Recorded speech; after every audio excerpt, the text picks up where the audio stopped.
All right, so let's go ahead and get started. My name is Chris Mina. I'm a systems engineer, senior advisor with Dell's user-centric solutions team. My primary focus is on the desktop space, the client space. And with me...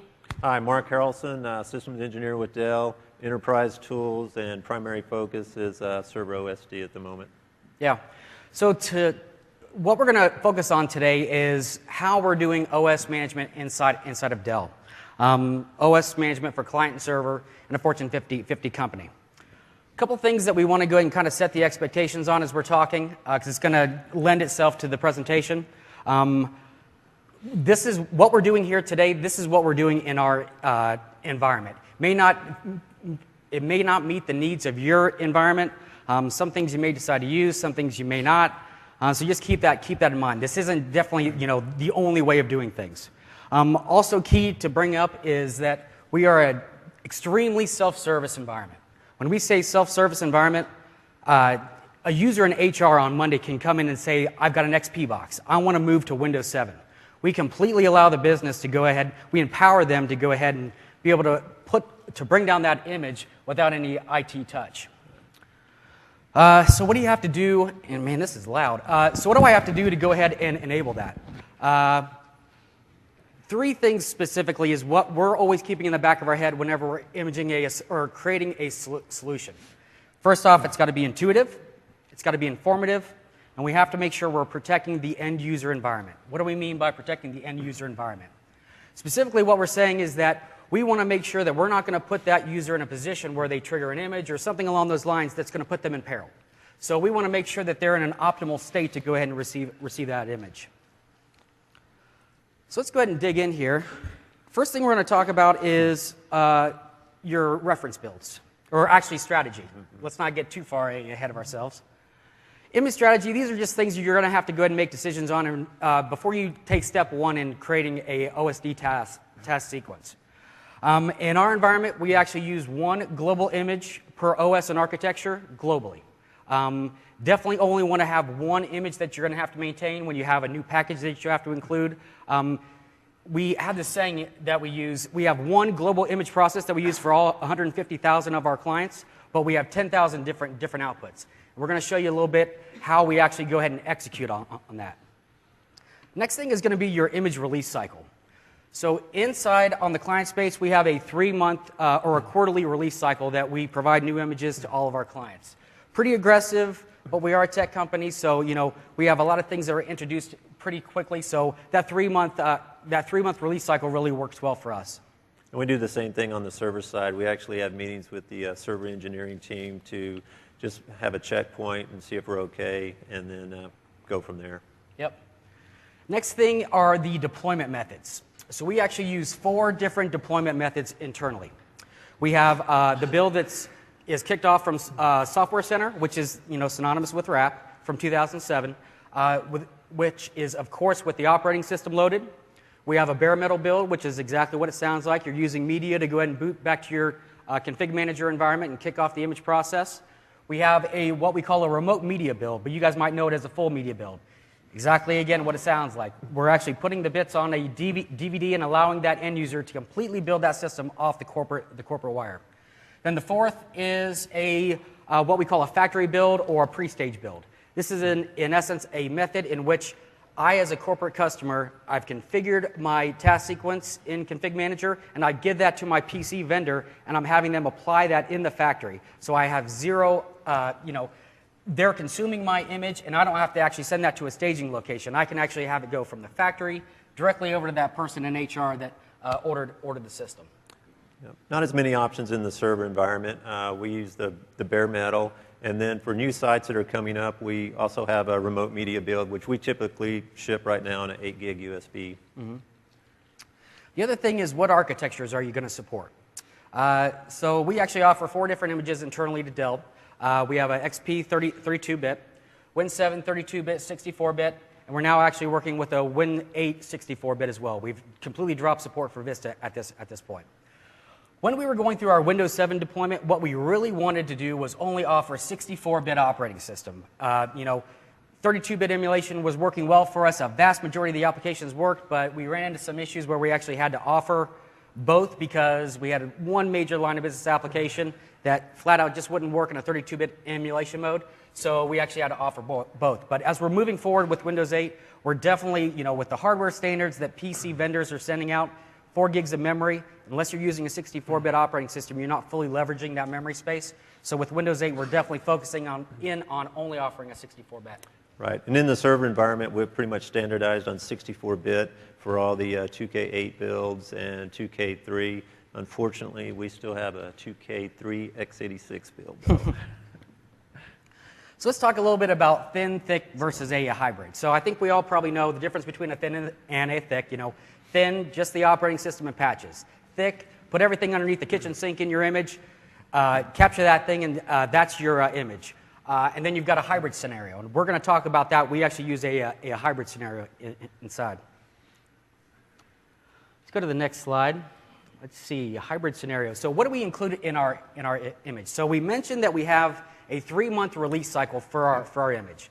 So what we have a tendency to do is try to forecast the things that are going to likely not update over that 3-month period and put those into our image. Everything else, you're going to put those into a post. Examples of this, also large things that you would have as part of your image. Office, maybe an AV client. So as part of our image, we're actually going to go ahead and put, Office, Link, Live Meeting, AV client. Anything that doesn't rev often and it doesn't have a domain dependency towards the installation, we're going to go ahead and put into our image. Everything else goes in the post. Think of those things that do update more often than a 3-month period. Think of JRE.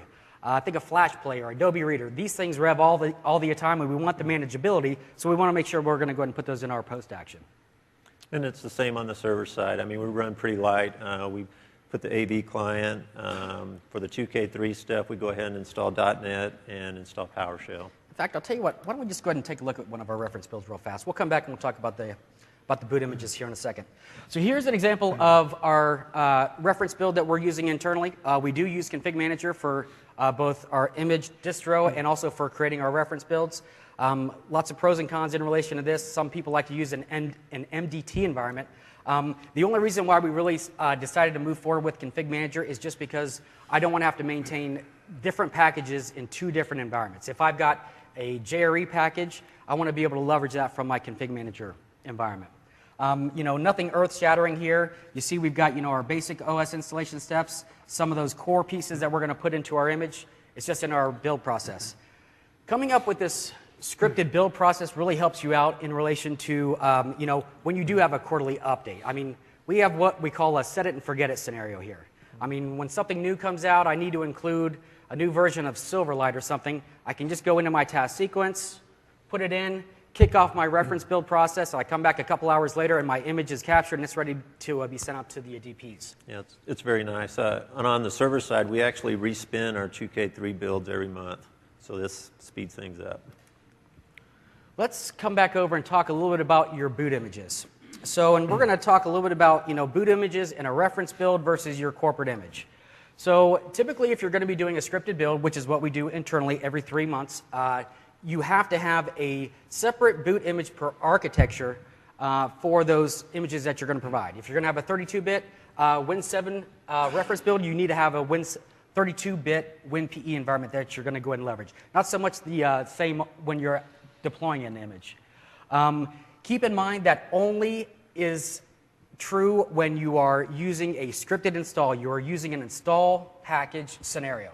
If you actually, and this is actually what we're doing with Windows 8, is you could go ahead and create an image package by referencing the install.wim that comes with the Microsoft Media and actually go ahead and use that for your reference build. In that scenario, you can use 1 boot image per different R architecture without a problem. Really working well for us with the Win 8 stuff, so I think that's probably where we're going to be moving things to in the future. We're doing that for Server 8 also. Yeah. Next thing is default packages. What are default packages? Default packages, what we have, since we're more on the engineering side, we want to make those task sequences as, labor intense. We don't want to be going back in there and doing a lot of updates. So what we do is we work with our operations teams that we have let's use JRE for instance. We've got a JRE package, and we may have, 7, 15 different programs in that package, but we only have one default program.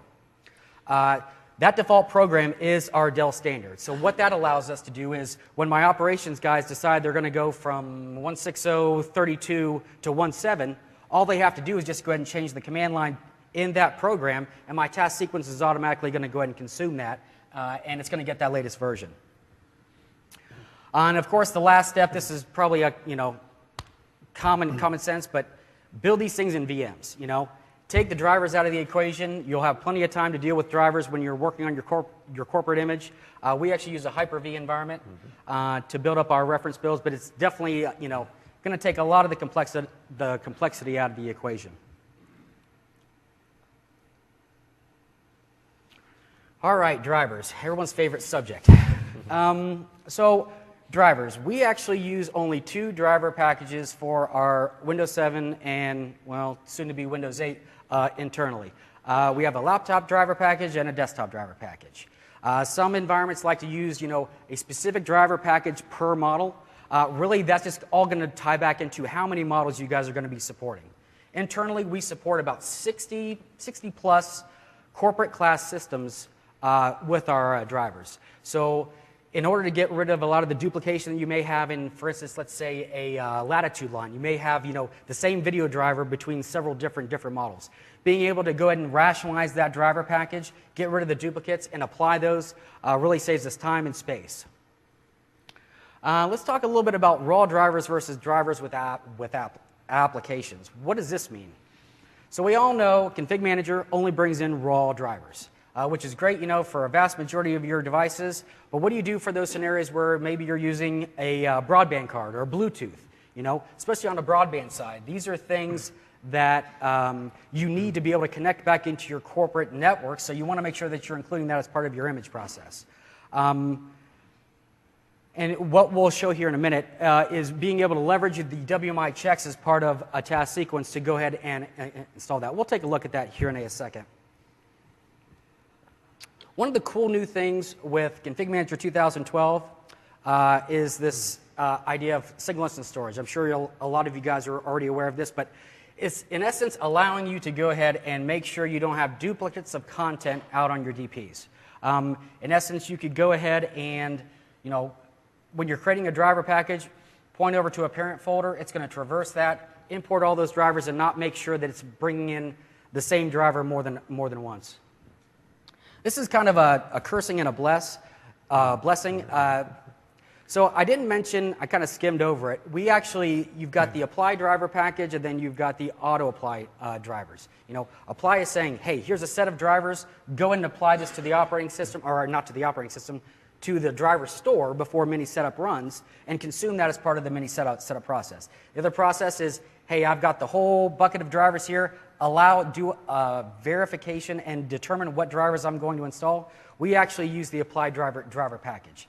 In fact, specifically in 2007, we would use a empty driver package. You create a driver package, it's pointed over to this location, it's completely empty, and then I can go ahead and put whatever I want into it, send it out to my DPs, and then as part of my mini setup stage, it's going to go ahead and apply those to the store for a P&P scenario. For that reason, it's kind of a curse for us because we do have to, with Config Manager 2012, you do have to import all of your drivers. There's no way around it. The blessing, though, is that rationalization of those drivers that we used to have to do in the past, we no longer have to do. I point over to a parent folder. It's automatically going to go and traverse each child folder, look for drivers, and import those into my driver. It's going to save a lot of space on your distribution servers. Exactly. The last piece I want to talk about in drivers is this really cool script that a coworker of ours, Greg Ramsey, wrote. It's called Import Custom Drivers. What this allows you to do is, in your production task sequence, have a step that looks for a condition, and if it finds it, it's going to go ahead and dynamically inject those drivers into your driver store. Let me give you a scenario. So 60 plus models that we support internally, but I've got an executive that went out and bought a consumer class system, and he wants to use that as his corporate box. What we can do is we've actually got this script that's built into our task sequence that is looking for any drive with an exported drivers folder in it. If it finds it, it's going to traverse every folder and subfolder, looking for drivers, and ejecting that into the store as part of my image process. Also works great for testing. Think about, I've got a new laptop line that's coming out, and I want to be able to quickly test, and I don't want to have to create a driver package, send it out to the DPs, clone my task sequence, reference this driver package. I can now quickly go ahead and take those drivers, put it on the USB, and consume it as part of my imaging process. Just keep in mind that this process only works with Windows Vista and above. You don't have that DISM functionality with XP. Do we want to? Yeah, I think we're going to go back to boot. Variables. Okay, so we talk about we have one global image process, but you have 10,000 outputs. How do you do it? It's with the variables. So we all know the variables that are built in the config manager. You've got WMI variables. You've got OS checks. You can a myriad of different things, but what we like to do is actually break them down by use case.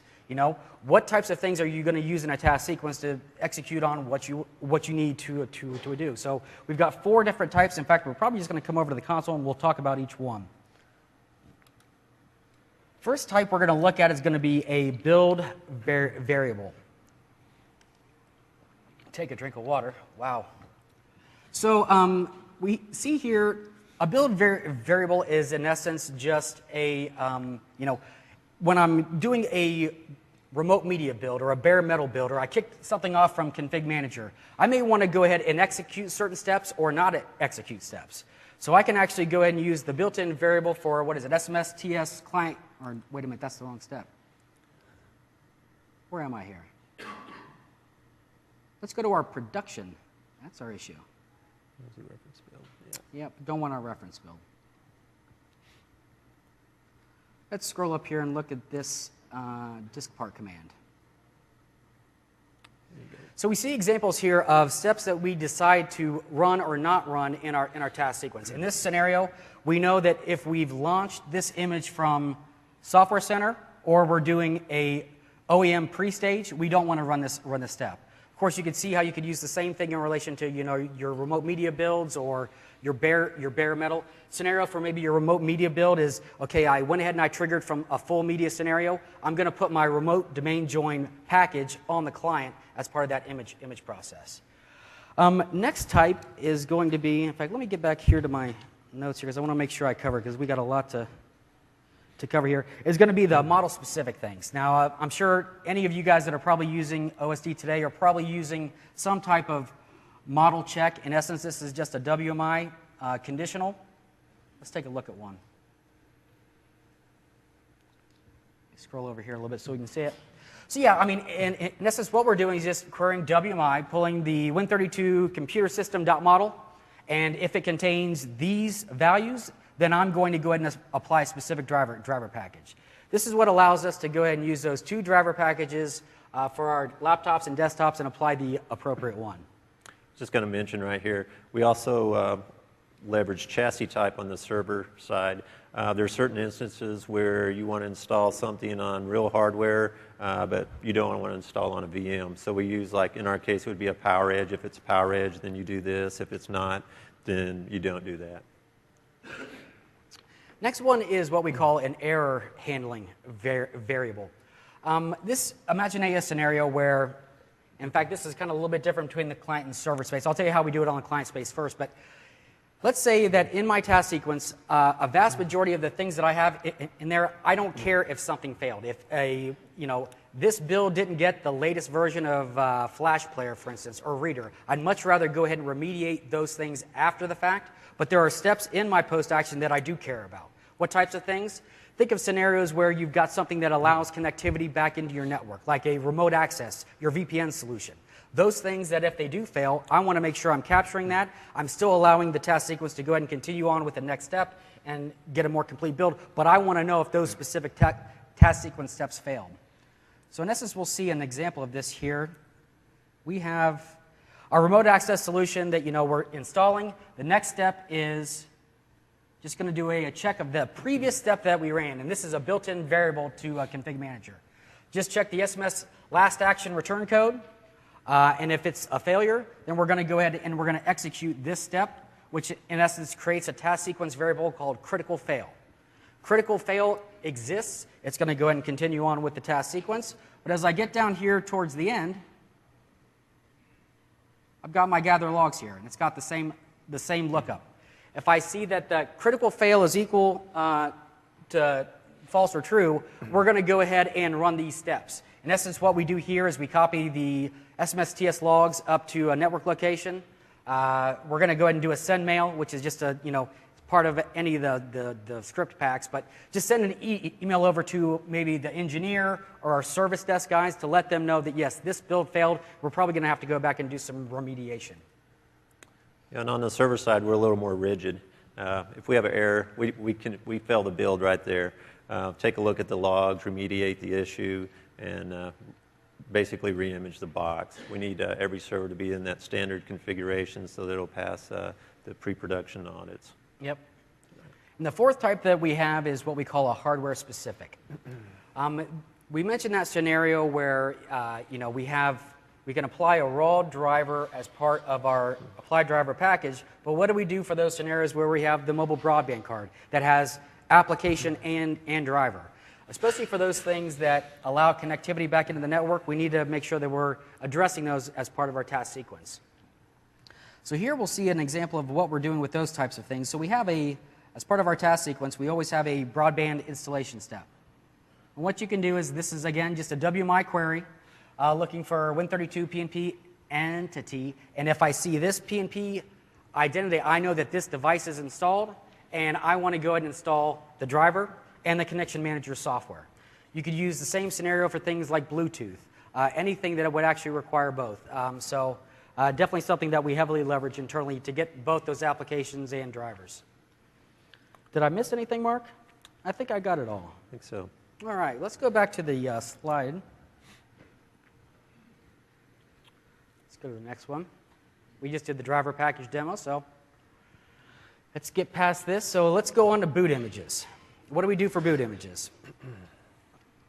So we mentioned that we use in a reference build, we have to have one boot image per OS and actually one boot image per architecture for doing our reference builds, but not so much when you're doing your corporate image. In fact, we use a WinPE 30 32-bit image for both of our 64-bit and our 32-bit images. Since you're actually applying an image, you can use one boot image for all your OSs. So when we have a bare metal build, it's all one ISO. You don't have to decide what ISO based off of the operating system you're planning on laying down. Other thing, if you're going to be using scripts as part of your boot image, which we're going to show a couple of those here in a second, you need to make sure that you're adding support in your boot image for those things. Things like WMI, HTA support, scripting support, MDAC support. These are all packages that you need to make sure that you're applying to your boot image if you want to be able to use those tool sets.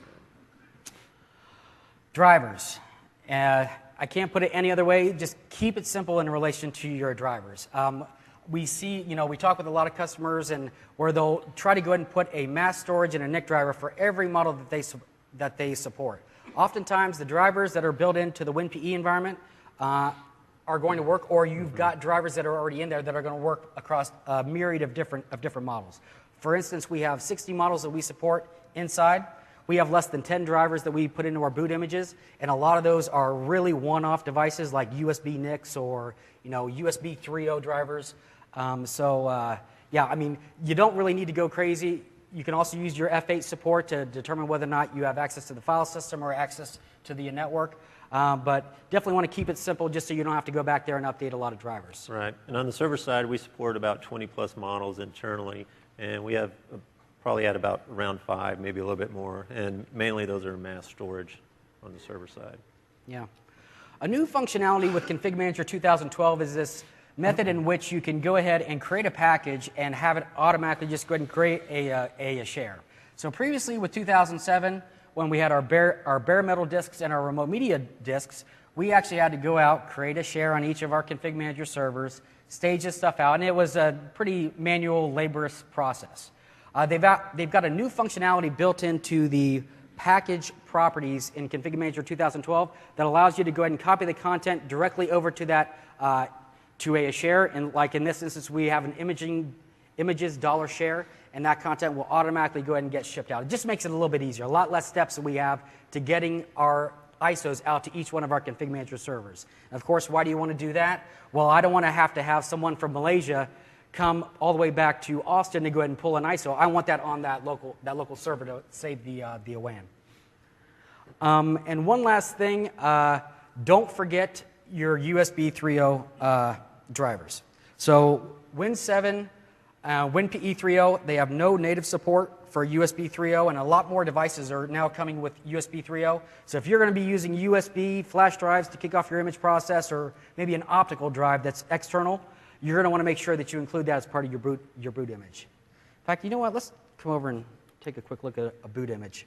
So it's got one more thing that I want to talk about. Sure, a lot of you guys are probably aware that they've got a new functionality in 2012 with your boot image, allowing to reference a network location and include everything that's in that network location in the payload for your WinPE environment. We see here that we've got a include files for pre-start command. I can put whatever I want in that folder, and it's automatically going to be included in the payload. Think of things, even though it's included in the boot image, but like CM trace.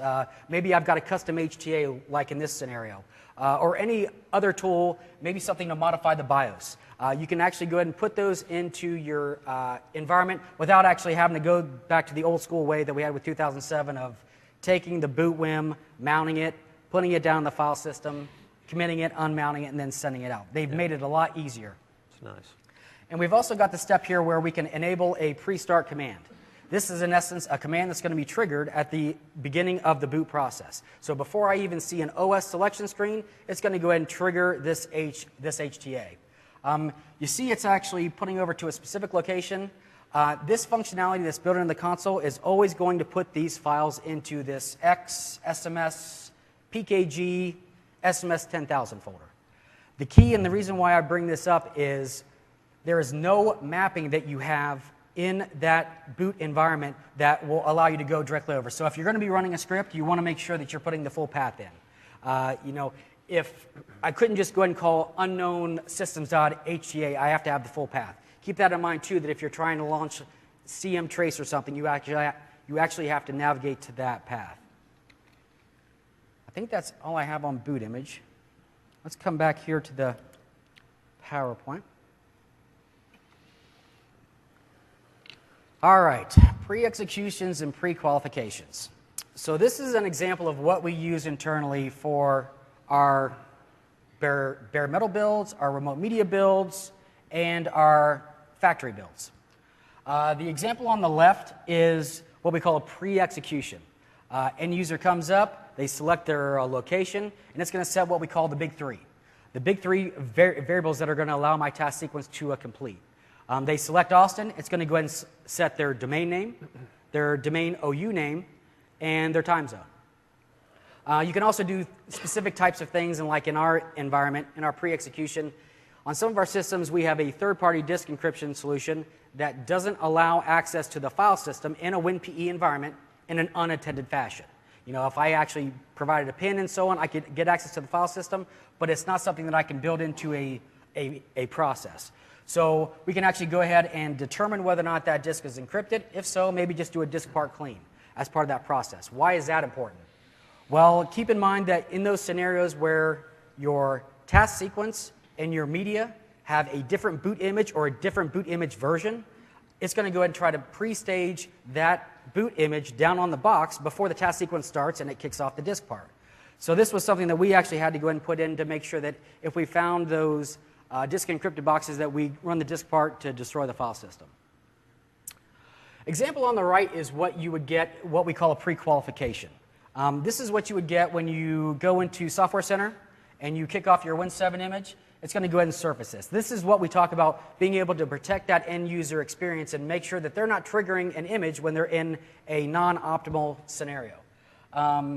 You see we've got specific things here like making sure, for a Windows 7 image, you've got 2 gigs of memory, maybe 20 gigs of free drive space if I want to run a user state migration. Also checking for things like roaming profiles. If anyone uses roaming profiles, you probably know you don't want users in one location roaming between different operating systems. It's going to mess with the roaming profile, so we check for that. And if they are roaming profile, they need to get in touch with the tech to go ahead and kick off their imaging process. And then, of course, a check for, making sure you're not kicking off the image when you're in a wireless or over a remote access connection. So if any of these things fail, it's going to go ahead and message the user, stop the task sequence, and they would have to go back and remediate those steps before they move forward. Another piece that we have here that we don't currently leverage, we did at one time, but doing a system model check. Maybe I only want this operating system to install on these specific models. You can easily go ahead and do the check for that. If it fails, go ahead and kill the task sequence.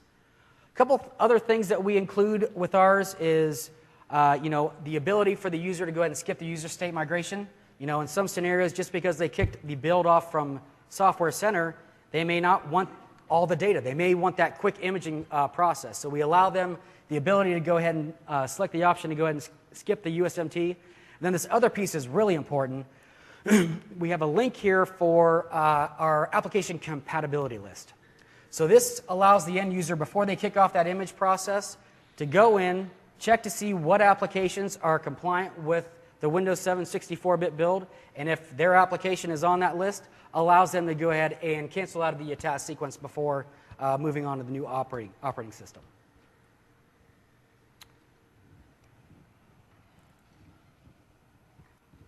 Talk a little bit about the server space. This is our standard HTA that pops up when we image a box. One of the first things that we do when we do this, we have to make sure that we have network connectivity.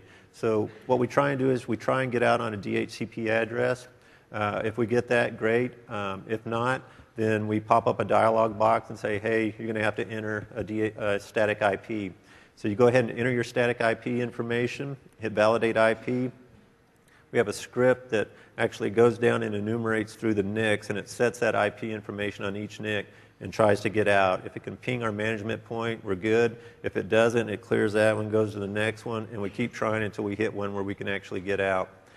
So once you've got network connectivity, then you can look. We have some WMI queries where we actually pull some information for the server engineer. Anything in yellow is user changeable, so they can go ahead and put in their production name. They can join the domain. There's a drop-down list. They pick that. They can see the list of disks that they have. There's also a selection there for the 50 gig system partition. Some of the blades, they just have one drive, so we need to make sure that we set that variable so we only partition a 50 gig and then leave the rest for the application.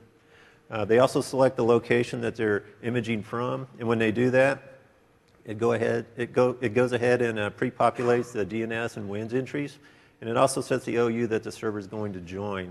Another drop-down is the admin group. We have a lot of people that work in labs, and in our standard build, they don't have access to log on to them. So they pick the lab group that they're in, it adds it to the local admin group, and they're able to log on, do their testing, and such. After that, we have a time zone. They can select that based on their location. And something that's not actually shown here, but we have some application servers that they came to us. They had a list of about 5 applications that they always installed, various tools that they use with this application. And so we went ahead and packaged those up, and they just click the box if that's the type of server that they're imaging. And then during the image process, it reads that variable, and if it's true, then it goes ahead and installs those applications as part of the process. And another thing, this is good also for troubleshooting. If you're looking at your disk and you don't have any, you probably have a driver problem. You can also, F8 here and check your IPs and make sure you have your NIC set. I think that's about it. Okay.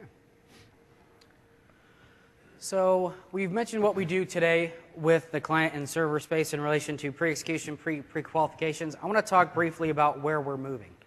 So in essence, Mark and I have had to create these HTAs as part of our imaging process out of necessity. There were specific things that we needed to do that just flat out weren't built into the tool. I think a lot of us know that let me take a step back here. Let me mention too that we also use the MDT extensions within our config manager. Not only for the UDI and some BG info that we're going to cover, but also just having that deploy route package that we can go ahead and reference scripts from. But in this scenario, we're actually making the move from maintaining our HTAs over to this user-driven installation that's included with MDT 2012. Reason being is we believe now it's at that point where it's mature enough that it's going to give us the flexibility that we need and give us the benefit of quickly being able to go in and making a modification to an XML file without having to go in and do the scripting in the HTA. I think we're going to go through let's go through a quick demo of what we're looking at today. So any of you guys that have looked at the UDI, lots of different UIs that are available with the tool. Some of them in our environment provide value, some of them don't. You know, things that don't really provide value in our environment, things like configuring the TPM or setting the machine name or allowing a end user to add a group or a user into the local administrator group. These are all things that we're going to control on the back end, so we want to go ahead and hide those things. And the UDI wizard allows us to go ahead and do those types of things. This is the UDI wizard that comes with MDT 2012. Here's an example of a scenario that we're working to implement today. The other thing I didn't mention, so we've got things that we definitely don't want to use in our managed environment. There are other things that are maybe optional. Think of things like your summary screen, excuse me, your summary screen or your welcome screen. Really, you just need to make a decision in relation to how informed you want to make the user versus how many clicks you want that user to go through before kicking off that image process. We've also got a preview that allows you to go through these UIs to make sure you understand what the user experience is without actually having to put it into a task sequence and run through that whole scenario. Just makes it easier to go ahead and test. So here's an example. You know, we've got a basic welcome screen. We can do those checks like we were doing in our pre-qualification. You know, I want to check disk encryption. I want to make sure that you have 2 gigs of free memory. You can go ahead and use the built-in conditionals that they have with the tool set, but you can also include your own script. Very basic, very easy. In fact, we've already got a lot of the code since it's already in our HTA. Let's move on. This one is key too. We see that we've got our different domains and our OUs, much like what we had with our pre-execution. I can go ahead and select a specific domains, select a specific location, and it's going to put that PC in that domain and OU. You see that the computer name is grayed out. Reason why it's grayed out is we've locked that control. We already have a naming standard that we're going to apply to our clients. So I'm going to go ahead and show them what the computer name is going to be named. But in essence, we don't allow them the ability to go ahead and change that because we want to make sure that they're adhering to the standard. Another key piece with this UI is you notice that it's got the pieces down there for username and password. In the UDI for MDT 2012, they allow you to set a variable that you can use to store the values for each of these. Honestly, though, it's not necessary. If you're using OSD for your imaging, you can use the credentials that you put in the applied network setting, and it's automatically going to use those credentials to join the domain, but it'll use the values that you selected here for the domain and OU to add the PC to the domain. So definitely keep that in mind. Makes it a little bit easier for us to go ahead and manage. Next screen is user device affinity.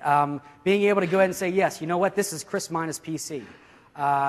So we can go back and use that for software distribution or maybe end of life. I want to know what Chris minus primary laptop is. So being able to store that in your config manager database.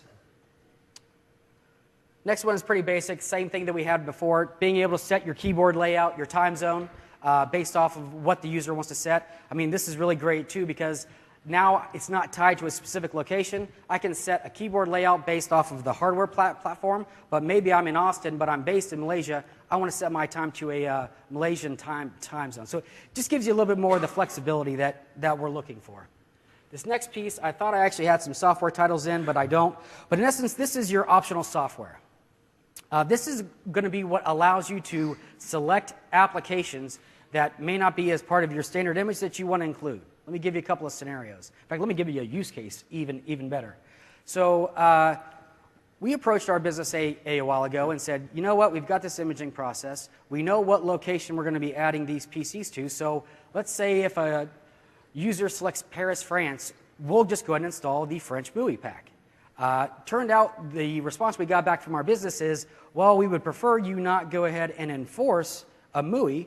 We may have people that prefer English or prefer a different language. We would much rather have that as self-service through the software center.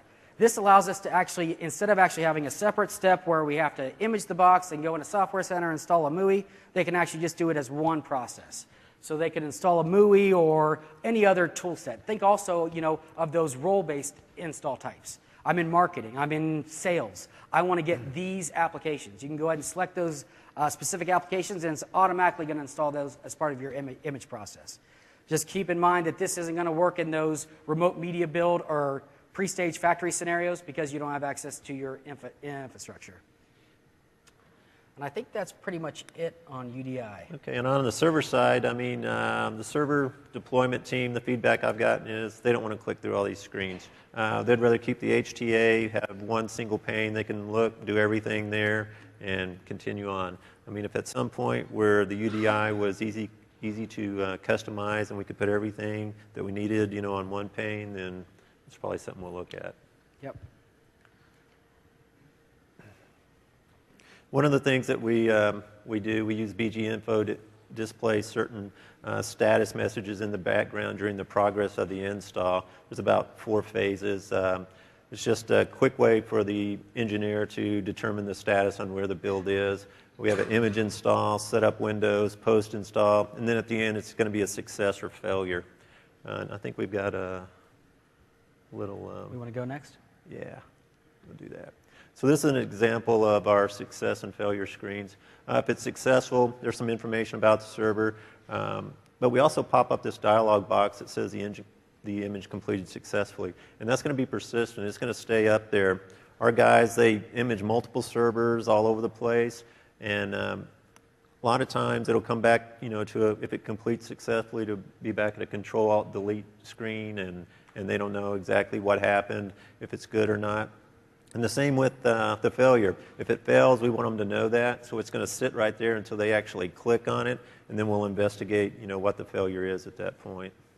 Yeah, because often those scenarios, a person isn't actually sitting in front of the box when you get the failure, and if you don't change the timeout time, chances are if they're not sitting in front of it 30 minutes, or is it 30 minutes, whatever it is. Bottom line, they may miss it. They may not know that the build actually failed. This is really critical because of audit items in our server space to let that engineer know that that build actually failed and missed a specific step. You want to do the next? Yep. All right, patch updates that are built into Config Manager 2012. So a lot of us probably know we can use DISM to go ahead and apply OS patches to our images offline without actually having to go ahead and respin the image. They've got a cool new feature built into Config Manager 2012 that takes all that command line steps and they build it directly into the console. Very nice. So imagine, I've got an image and I decide that, you know what, Patch Tuesday just came out. I've got these patches. I want to go ahead and apply that. I can go directly into the console, do a right click, select the patches that I want to apply, and it'll go ahead and install them into my image and send it out to the DPs. In fact, you know what? And you can schedule that. Yes, and you can schedule it. So that's key. We all know that if we make an update to an image, chances are we probably don't want to do that at 10 a.m. on a Tuesday, because if you kick off an update of that image package, every build that you kick off is going to fail until that image makes it out to the distribution point that that person is building from. Yeah. So by being able to go ahead and schedule this, it's Friday afternoon, I'm going to go ahead and schedule this for 2 a.m. on Saturday or Sunday. That's going to make sure that, yes, it's executing what I want, but when I want to do it for, maybe a maintenance window scenario. Right. I mean, that's great in the server environment. We can set up a maintenance window for image servicing, send out an email and tell everybody at this point in time, images is not going to be available until we get this completed. Excuse me? Yes? So the question was, how long does it take for us to go ahead and distribute our content to the Malaysia server? It really depends. Malaysia, we actually have a pretty good pipe to. I'd probably say image, probably around 4 hours. So I mean, it's going to take a bit of time. I think probably 4 to 6 hours is probably our sweet time. That's when I can go back into the console and I can typically look at the status and 95% of my DPs have been updated by that point. Of course, if you have some more remote locations, it's going to take a little longer to trickle those down. Yeah, there's only so much liquid you can get through a straw, and that's really what it's going to be tied back to. So let's come in here. So here we see just the scheduled updates. Right-click on that image. If we actually had the catalog installed on this, we would see those patches that we wanted to apply. You can filter it by a 32-bit operating system, a 64-bit operating system, or all. Select those images or select those patches, and the console does the rest. Little gotcha that we found with this, though. While the process works great and you're going to get a message as soon as it's started that process, it's still doing a lot of stuff in the background. And like we mentioned, in order to get those out to the DPs, that takes quite a bit of time. So you definitely want to make sure that after you kick this process off, you're coming in and you're checking your console here. Let me cancel this guy. There's a little scheduled update status. That's going to let you know where it's at in the process. Because, I mean, in essence, it's doing the same thing that we would do manually. DISM, mount the WIM, apply the patches, unmount it, commit it, and then send it out to the DPs. You just want to make sure that you're watching this and updating, hitting your F5 to refresh your image package, just to know what step you're in this process. And I think we mentioned schedule, so I think that's everything we have on that. Let's go back over to the PowerPoint.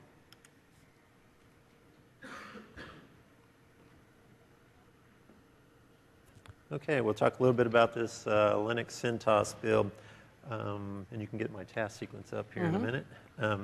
So let me kind of set the stage for this. In our environment, we actually have a separate Linux team that they do their own image installation. They have their own infrastructure, web servers, all that stuff. But our server deployment team, they actually install Linux also, in addition to the Windows OSs. So they came to us with an ask. They wanted to use the config manager process to kick off a Linux build. And that way it would reduce, would be down to a single boot ISO that they could use worldwide. And so we said, okay, we'll look at that. We weren't real sure how we were going to do this. But what we needed to do was understand their process. The Linux team had a USB boot. They'd stick in the system, boot it up, and it would present the engineer with a menu. And they selected the region on wherever they wanted to install. They had web servers in Americas, Europe, and Malaysia. So they would pick the region, and then they would pick the version of, in this case it was Ubuntu, that they wanted to install. And then they would start that process. So that's how they were doing it. And so what we needed to do was kind of capture that boot process that they had and move it into Config Manager. And we did that through a package and creating a task sequence that we then deployed to a collection, which we had a system injected into that collection so it would be able to see that task sequence. And I'm going to go through some of the requirements, the needed files, kind of the install process flow chart, the task sequence. We'll do a little demo, and then IIS setup. So yeah, and the disclaimer is this process isn't officially supported by Microsoft. But just keep in mind, I think you'll see as we're going through this, it's very, while this is a one-stop shop for all of your server imaging scenarios, it's very little that you're actually doing inside the config manager client, or the console. Do we want to go over to the... Yep. Okay. I actually want to go to the next one. Yeah. Oh, I'm sorry. We're going to go through the needed files real quick. Okay, of course you're going to need your source ISO. When you have that, you need to mount it and copy all the files to your a location on your, in this case, our web server. And you can use 7-zip or a Linux-friendly ISO tool. And I'll talk a little bit more about that in a minute. You'll also have your Kickstart config file in that same location. And then what we did for our config manager package, these were the contents that we needed to make this thing work. We had a bunch of syslinux files, which is actually the bootloader file. The config file, which actually sets up the RAM disk. It points to the KS config file on the HTTP server, sets the port. In this case, we're using port 8080. And it also sets a RAM disk. And then we have some menu files, and then the image files, and of course then we need the web server. But this is the config manager package that we actually send out, and we'll reference that in the task sequence. And those config files are just pretty much an answer file Right. for that Linux environment? Right. Okay. So let's go Want to go to here. this guy? Yep. We'll take a look at the task sequence real quick. I'll switch your spots. Okay, thanks. So this is our task sequence that we're using to kick this thing off. And actually, it's a little shorter than this because I don't actually, in production, I don't run this disk part. I just did that for the demo since I was rebuilding the box every time.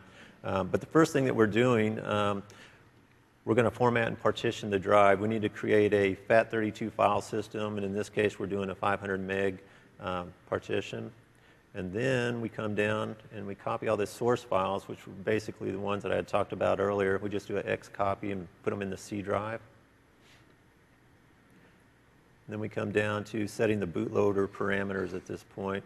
So there's some command lines here, or switches.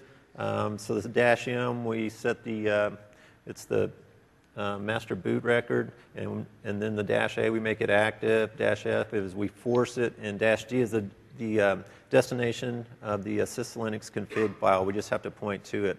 And then within the syslinux config file, it's going to point to the KS config and the web server, like I said.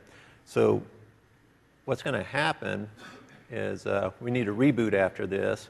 And then when we reboot, the bootloader is going to be active. It's going to run syslinux config and bring up the menu that they're used to seeing, which they could pick their version of Linux or whatever it is on there. And then once that runs, it's going to contact the web server, pull the KS files, and run the install from that. We had a little bit of an issue with just doing a reboot because at this point, when we set the syslinux bootloader, you know, in your reboot step, you can reboot to an OS. Well, we didn't have one. Or you could reboot back to the boot image. Well, we didn't have a valid one at that point.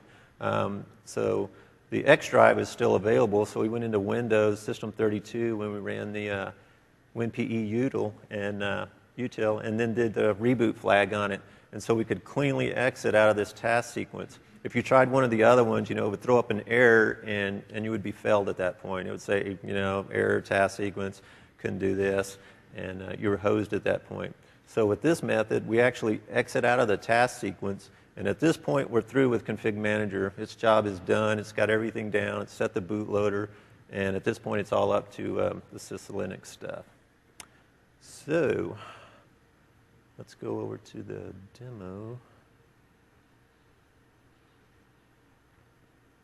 So we're going to go ahead and kick one of these off right now? Yeah, this is one that finished earlier when we were running through this, so we'll go ahead and start this process. We'll do a reset. And at this point, we're just going to be booting to our standard config manager boot, Right, boot ISO. right. This is a standard process that they would use to deploy Windows or Linux. Let's just give it a quick second to load. When this thing starts building, I want to talk a little bit about the IIS setup. In our production environment, I didn't have to worry about that, but for the purposes of the demo, I had to set up a website and configure it, and there were a few little gotchas there, and we can go through those. So we're just going to go next right here. And this actually is in our production HTA. This is something I actually borrowed from Chris. It's actually throwing a computer resource into our collection, and then we have our task sequence, our CentOS task sequence deployed to that collection. So once it's in there, it'll query policy and see what's available to it. And I'm actually not even going to do this because I know it's in there. So we'll close out this to see what kind of policy we have. And there's our build. So at this point in production, what they would see our Ubuntu build, the different flavors, and then they would also see our Windows OS builds at this point, and they could pick whichever one they wanted to do. Standard OS selection screen. Right. And so we're going to say next. And we're going to start running the task sequence at this point. And we'll watch this for a minute till we get through with the config manager part and make sure the build actually starts. The Linux kernel is actually triggered. Right. Okay. Should be quick. There's only a couple of steps. There's our boot.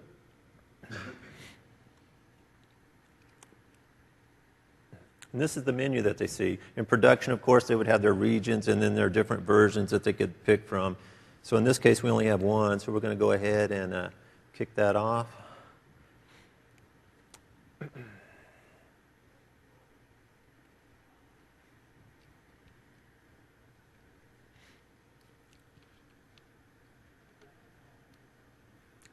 We'll watch this move for a minute. Okay.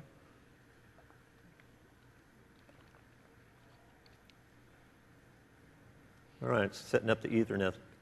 And it was really sweet with Hyper-V. I actually had to do nothing to configure anything on the Hyper-V client. It just magically all worked out of the box.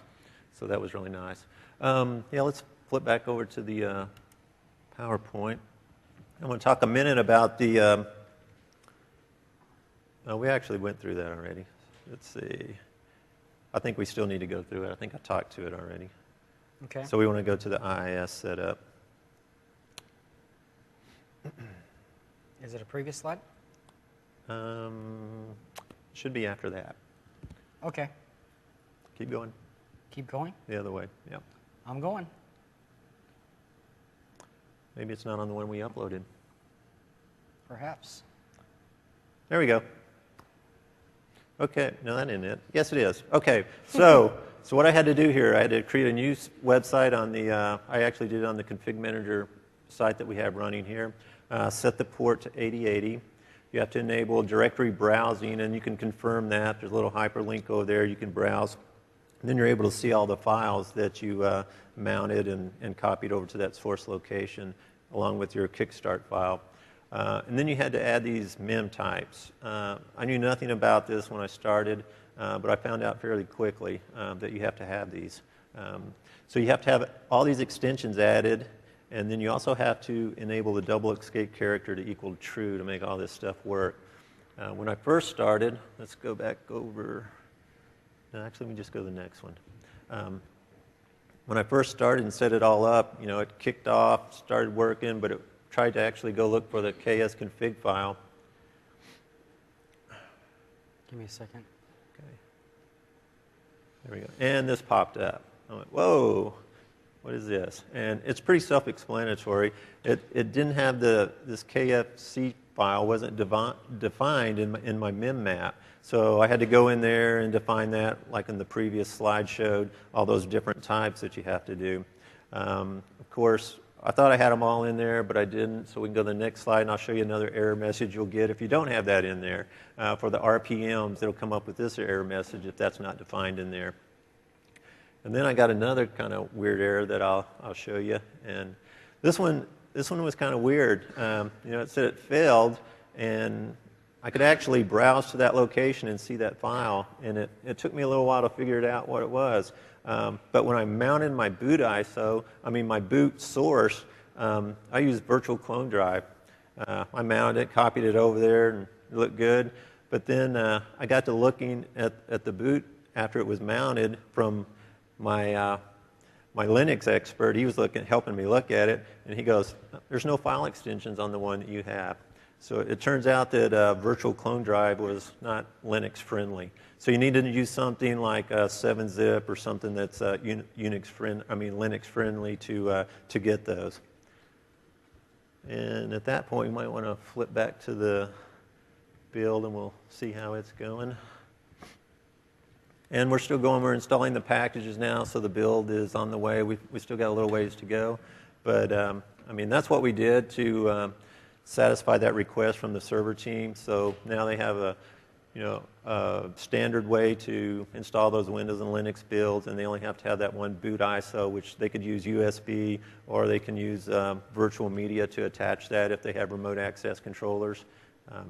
So they're pretty happy with it. And it's that one-stop shop. Right.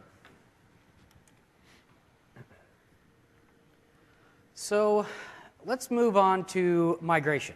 Migration over from 2007 to 2012, and some of the things that we found in relation to OS that caused us issues, or just things that you want to keep in the back of your head. First off, we mentioned that we do use the MDT extensions in our task sequence. So if you're going to migrate, use the Microsoft migration tool to migrate those over, you need to do one of two things. Either A, make sure that your 2007 and your 2012 are using the same MDT version, or B, just go ahead and remove those MDT task sequence steps from your task sequence before you migrate them. And then once it's up on 2012, just go ahead and recreate the package. We ended up going with the latter in our scenario. Do you want to talk about?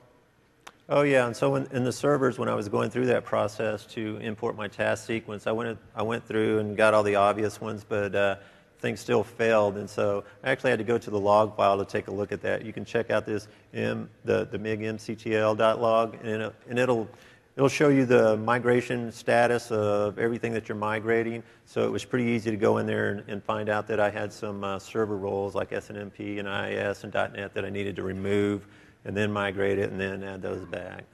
Yeah.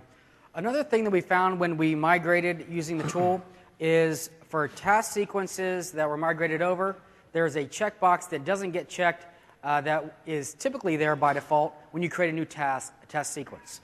This suppress task sequence notifications.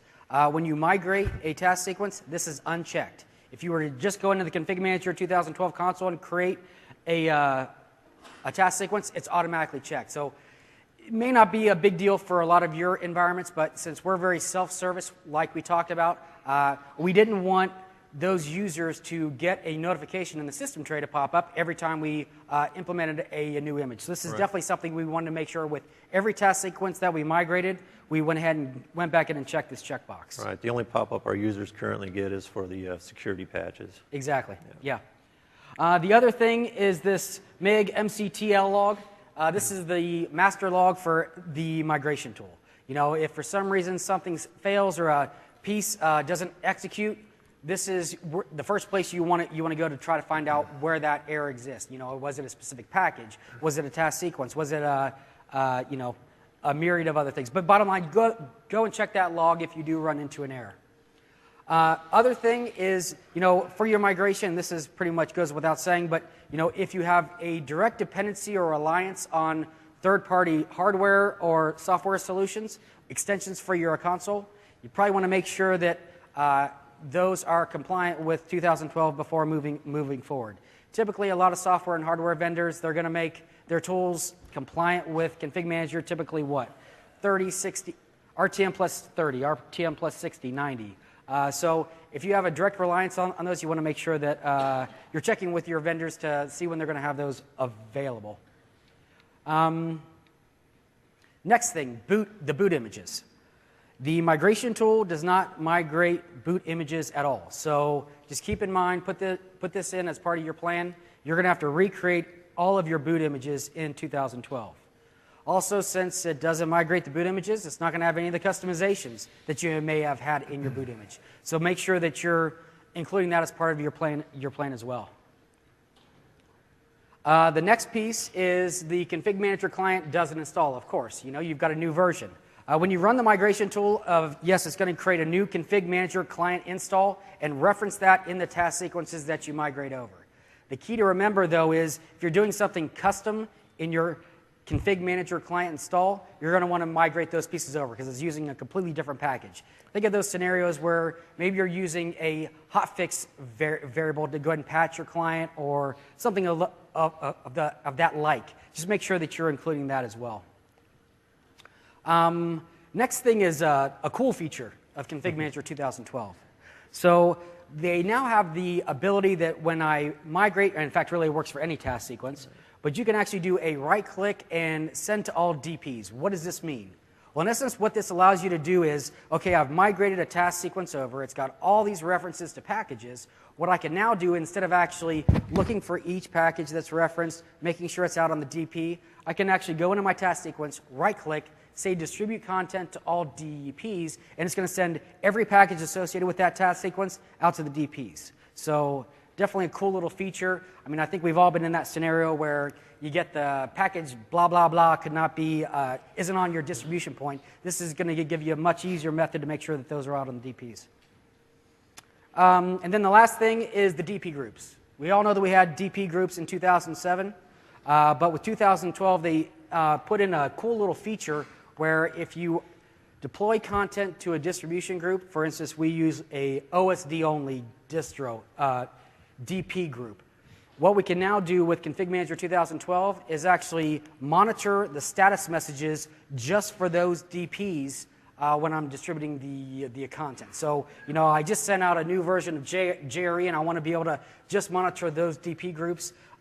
It gives you an easier method to go ahead and pull that type of information through. Yep. Did I forget anything, Mark? I think that's it. Okay, and with that, that's all that we have for today. Make sure you guys complete your surveys. If you guys have any questions, we can come up to the mic, or if you guys want to grab one of us afterwards, feel free to. And thank you for your time.